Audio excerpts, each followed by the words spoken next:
As of recording this video, the Titan Submarine has been out of oxygen for 3 days, meaning that even if we found that submarine, there's no chance that anybody is even alive. And as absolutely tragic and horrible as the story is, as insane as it is from the outside in, I think I speak for all of us when I say everybody is laughing and making memes about how goddamn insane this is, about how many red flags were seen and ignored. You steer the ship with a controller, with a joystick from a gaming system. There were communication problems on every trip I've taken. Of the 4 separate dives I've taken with Oceangate, every time there was a problem with at least, sporadically communicating with the surface. And maybe we're all just Captain Hindsight, looking back with our 2020 vision, saying, oh, we saw the red flags. But when you see something like a Mad Catz Player 2 controller, when you see something like cameras put on a submarine that were bought from a store nearby, and other corners being cut to save costs, what the hell? Why would you ever jump in the ship and go down below? But obviously, Oceangate has said that they've had over 14 big expeditions and 200 successful dives.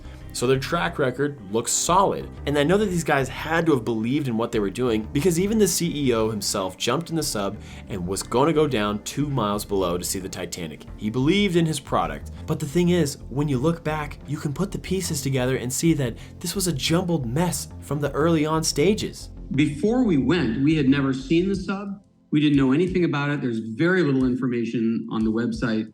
And these Oceangate guys have been getting warnings about this shit since 2018. Let's look at an article here together. Oceangate's Director of Marine Operations, David Lockridge, started working on a report around that time, according to the court documents, ultimately producing a scathing document in which he said that the craft needed more testing and stressed the potential dangers to the passengers of the Titan as the submersible reached extreme depths. But even later, 2 months later actually, Oceangate faced similarly dire calls from more than 3 dozen people, including industry leaders, deep sea explorers, and oceanographers, who warned in a letter to its chief executive that the company's experimental approach and its decision to forego a traditional assessment could lead to potentially catastrophic problems with the Titanic mission. Now, these deep sea crafts are supposed to get an official assessment to prove that they can absolutely withstand the pressure and the depths of the deep ocean. But this is what I'm saying. More corners were cut when you look at these official documents, because as we keep reading, we discover that Mr. Lockridge, the guy mentioned before, had reported in courts that he had urged the company to get an official assessment, but they were unwilling to pay. So now you'd think, okay, they're cutting corners, they're kind of cheap as shit, but they'd have to tell the passengers that this is experimental, right? Let's keep reading. The passengers would not be aware and would not be informed of this experimental design. And the same David Lockridge, who was the engineer and submarine pilot in charge of safety for Oceangate, was fired just by being the whistleblower saying that this submarine wasn't safe. And that's what I'm getting at is, if I were to see that submarine, if I were to hop in and see a goddamn Logitech controller, a $30 Mad Catz controller that your friend gives you because you're player 2, the really shitty one that doesn't work, I'd be out of there. I wouldn't want to go see the Titanic. Okay, so we know that Oceangate was warned before this by officials. We know that this experimental technology was not approved by anyone, nor was it officially assessed.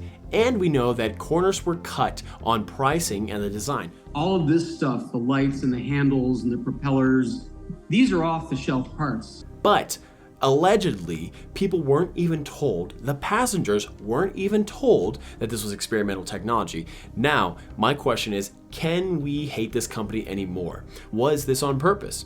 I think that it's possible this was an accident due to absolute arrogance and just stupid design and oversights and cutting corners. But it can get worse. Now, like any company, they care about you. The second that something bad happens to you or you die, you know that a company will immediately take action to make things right. Well, not really, actually. Because Oceangate, while people were missing on this expedition, had job postings for immediate submersive pilots. Could you imagine that? Doesn't it just show how much companies give a shit about people? And I will say this, it's possible that this job posting was up before the incident. My question is, why was it not already taken down the instant that something like this happened? And if you go to the website, to the contact us page, you can see we've got error 404. Yep, they're not taking questions, guys. And I think it is strange that Oceangate, the company that says they wanted to be inspiring and have young people join up, we don't want to deal with 50-year-old white dudes. We don't want to hire them because they're not inspiring. To what he talks about, the CEO talks about hiring people. Yes, I mean, when I started the business, one of the things you'll find, there are other sub-operators out there, but they typically have gentlemen who are ex-military submariners, and you'll see a whole bunch of 50-year-old white guys.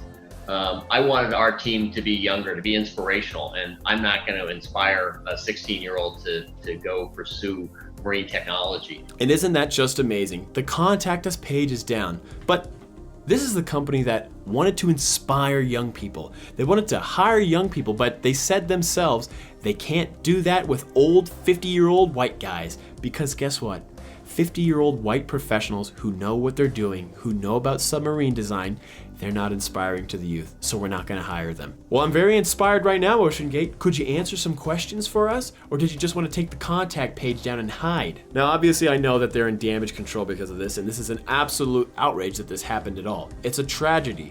And I think, again, all of us are really just laughing at how goddamn stupid this whole thing is, rather than the fact that 5 people died. For anybody wondering if there was a happy ending, there's not. The story concludes here, as the Navy has confirmed that they found the tail fin of the Titan submarine. An ROV, or remote operated vehicle, from the vessel Horizon Arctic discovered the tail cone of the Titan submersible approximately 1,600 feet from the bow of the Titanic on the seafloor.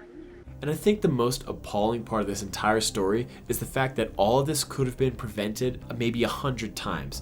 But because nobody wanted to listen, because corners needed to be cut, because we were playing with people's lives, 5 people died and they didn't need to. And it was a tragedy. And I just kind of feel like shit going over the story, and it just sucks that it happened.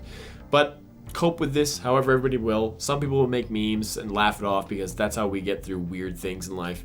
And others will take it seriously, but however you take it, it's shitty. It's a lesson that should have been learned and already was known. But what can we do other than comment on it? But with all that being said, try to enjoy the rest of your day. Go watch another video that's a little bit happier than this, and hopefully I'll see you again soon.